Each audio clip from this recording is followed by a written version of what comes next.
flag, which was submitted to me by my friend Kaleem, who says he saw it in a Club Monaco in downtown Toronto. For those who don't know, Club Monaco is a sort of upscale yuppie type clothing store. And based on what I know about yuppies, I accordingly assumed that this surely must be some sort of nautical flag. Nautical themed stuff having a great deal of appeal to the Bobo set. I could also discern from the large St. George's cross and the style of the crown that this flag was probably British in origin, meaning the big letters RN probably stood for Royal Navy. But what about LI? Lifeboat Institution, says acronymfinder.com, and it is actually Royal National, not Royal Navy. According to the official Royal National Lifeboat Institution website, this flag has been the symbol of saving lives at sea for over a century and adorns the side of every lifeboat in Britain and flies at every lifeboat station. In other words, the RNLI flag, or just as commonly this stylized rendition of it,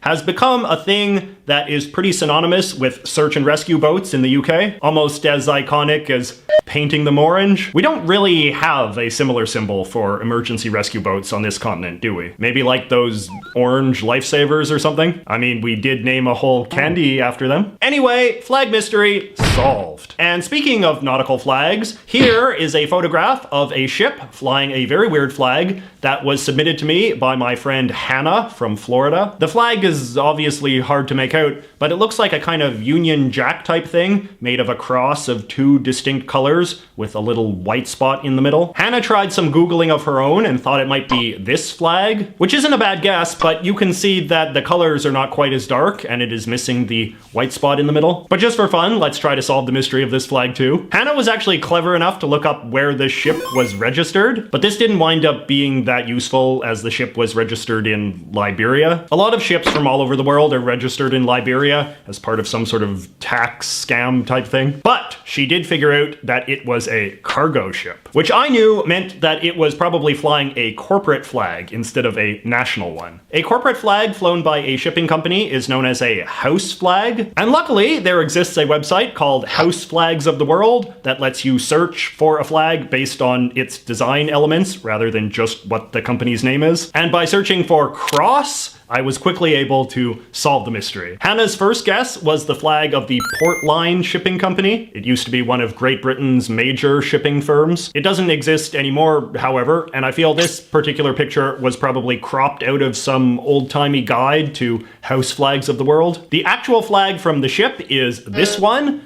which is the house flag from the Leonhardt und Blumberg Shipping Company of Germany. It was a company founded way back in 1903, so the colors they used in their logo would have at that time been considered patriotic German colors, given that the German flag used to look like this. Flag mystery solved. All right, now check out this flag extravaganza. This was an art installation I saw at the University of Chicago a few weeks ago. It was called something like Revolutions, and it featured 12 little flowers, each colored in the colors of a flag associated with a protest or revolutionary movement. Most of them were pretty recognizable to a flag spurt like myself, but a few of them did stump me, so let's go through them one at a time. The first one is the old communist flag of Romania, but with the crest cut out of the middle. During the late 1980s uprisings against the communist governments in Eastern Europe, it was common for protesters to cut the communist crest out of their flag as a symbol of defiance. I know that this was a popular thing to do in Hungary as well. Google even used a defaced Hungarian flag as their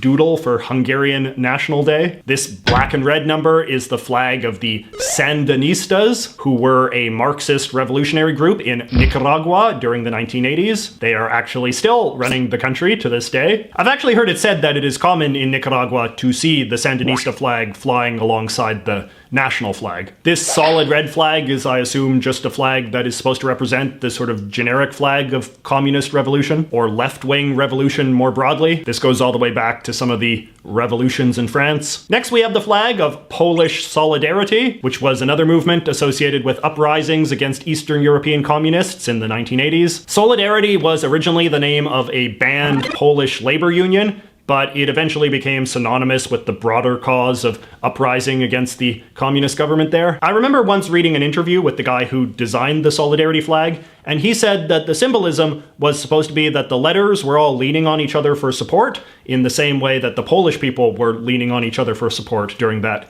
difficult time. Now, this one was the first flag that I did not recognize. But after a bit of Googling, I'm fairly sure that it is supposed to be one of the precursors to the US flag that was used during the American Revolution. This one specifically, which is sometimes called the Sons of Liberty flag. It actually looks a little bit like the border security flag. I didn't know what this one was either, so I tried to focus on the colors. According to this nifty Flags of the World handbook that one of my friends sent me the other day, there are only 3 countries in the world that have a blue, red, and green flag: Namibia, Azerbaijan, and Gambia. This one most closely resembles the flag of Azerbaijan, but their recent history doesn't really include any revolutions of note. Ditto for the Gambia.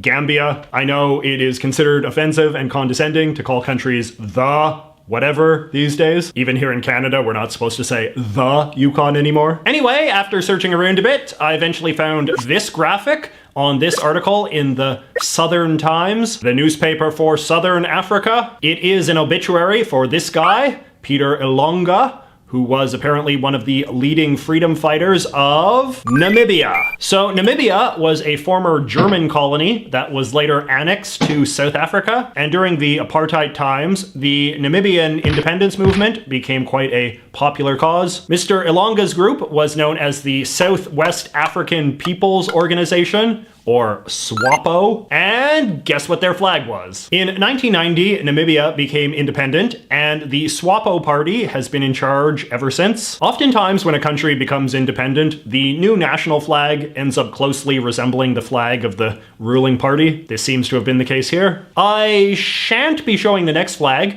because it depicts a certain something that is still prohibited in many parts of this world, and I don't want to get demonetized, but it is the flag of the Yippies. Here is my safe for work version. The Yippies were an American youth movement in the 1960s, involved in protesting the Vietnam War and things of that sort. They were the most famously eccentric of all of the major counterculture groups, perhaps best known for attempting to perform an exorcism on the Pentagon building in 1967. In the name of Zeus, in the name of Anubis, god of the dead, in the name of sea-born Aphrodite. This next one is, I believe, the flag of the slave revolt that established the nation of Haiti in 1804. The Haitians have changed their flag multiple times over the years, but I must say I kind of miss the simpler earlier designs compared to what they have now. This is the flag of the National Liberation Front, better known as the Viet Cong. They were the main communist insurgent group in South Vietnam during the Vietnam War. According to the website worldstatesman.org, which generally does a pretty good job of telling you which flag was used by which place when, this was also briefly the flag of South Vietnam itself between 1975 and 1976. This was during the short period of time between when the South was captured by the Viet Cong, but before it was formally absorbed into the communist regime in the North. All right, now this flag was another challenge. It has a Portuguese-style rooster on it, but I couldn't find any evidence that it was used in Portugal's famous Carnation Revolution of the 1970s. However, according to my book on symbols, the rooster is also a common symbol among some tribal cultures in Africa. So then I'm thinking, aha, is there any country that involves both Africa and Portugal? Answer: